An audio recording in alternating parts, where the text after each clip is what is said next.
what does it mean to be at a pivotal point?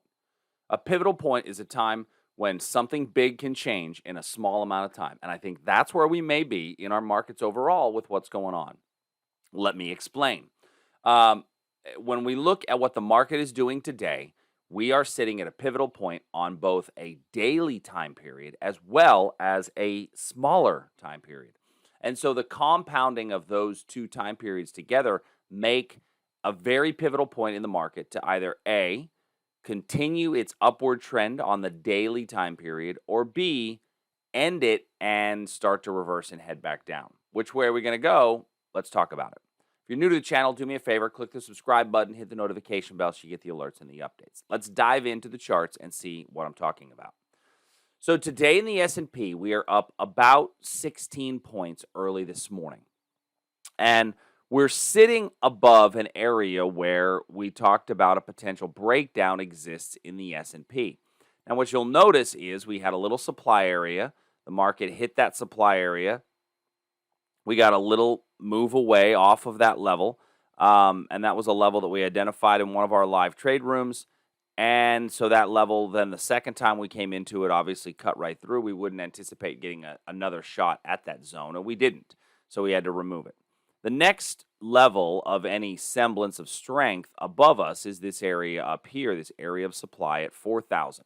4,000 is a pretty important number, but the pivotal number that I care about is this 39.15. Why do I call that a pivotal number? Well, because if I look at my daily chart has told me that I have put in a significantly higher highs, and we were sitting right at an upward trend, right? There was an upward trend here that was formed. Well, I say it was an upward trend, but remember, if we take a look here, we put in a lower swing low. By getting below this low, we put in a lower swing low. Well, if I were to come below 39.15, that would now give me two consecutive lower swing lows.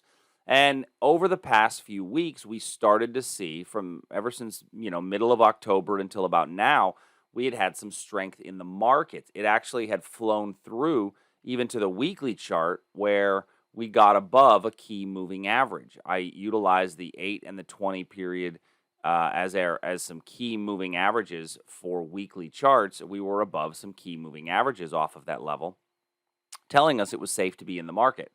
And so knowing that, we're sitting right at a pretty pivotal point, especially on that hourly chart. Let me get rid of these studies. And so that hourly chart, that 39.15 level, is a very important zone. So what I'm going to be looking at today is, do we come up to this area of supply and reverse back down? And now, I don't think we're going to make it there today. I think that we're going to see some fairly light trading, very minimal movement today. But I do think that this is an important level to pay attention to for a potential reversal and a trade back down. On a 15-minute chart, we are putting in a bit of upward price action, but that momentum is waning just a bit. And so if we do get some sort of a pullback on that 15-minute chart, I don't really have a great demand area to get long. We had this little level in here that was hit a little bit about 4 a.m. and moved away. And so, looking at this, I would say that our next potential move would be if we come below here for price to make it down to this region here. Now, this would make for a pretty good area of demand. My only downside of this is the time of day that it was formed. This is like the worst time of day for a level to be formed. So I don't really have a lot of great reversal trade setups today in the S&P, and I don't want to force a trade, that's for sure. A friend of mine yesterday, Brandon Wendell, said, don't look for good setups, look for great setups. And I don't have a great setup in here to force the market and to force going long. So same thing in the NASDAQ, looking over at the NQ. The NQ, we've got a potential breakdown area here at 11,464. We hit that same area of supply, got a little move away. Second time we came into it, we actually got another big move away yesterday early in the morning. And it's potential that we get a break above 11,717 for price to move up here to 11,812. But the NASDAQ also showing that we're at a pivotal point. a pivotal point where our daily strength can fall apart. Now remember, the Nasdaq on a pure strength basis is relatively weak compared to the S&P. If I just put the two of them side by side, you'll be able to see that over the last few weeks from that October low until now, the S&P has continued to show some strength while the Nasdaq showed more weakness, and is not having the same amount of strength as the S&P. So if I'm going to get short, the Nasdaq is still going to be the market that I want to do that with. Okay. Looking at our other markets, we've got the Russell 2000.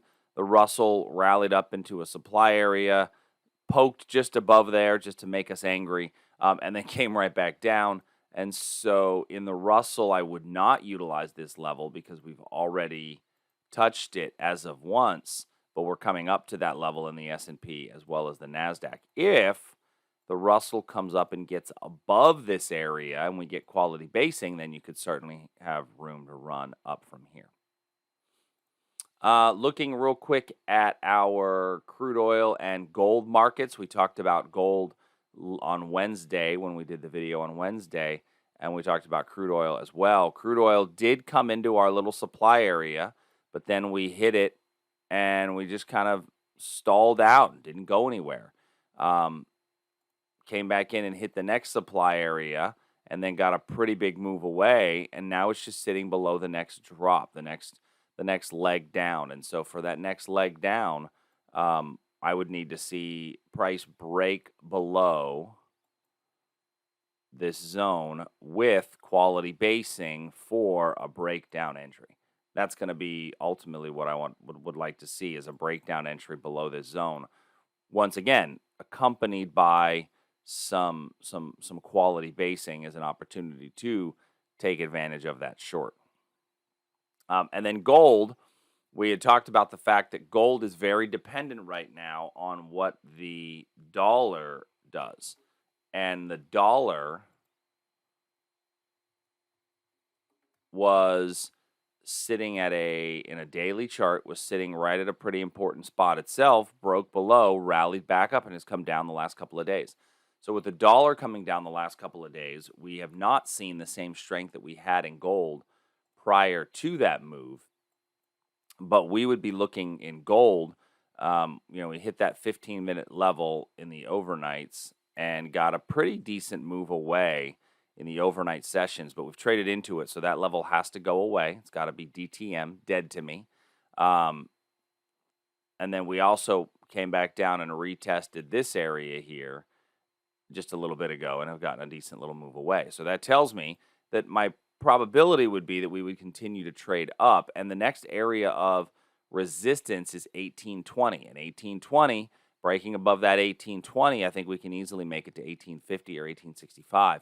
And so you've got a potential swing trade of a futures chart on your hands with that move right there. So hopefully this makes sense. We're taking a look, and we're sitting at a pivotal point in our equity markets, and so don't force a trade. Don't wait for good.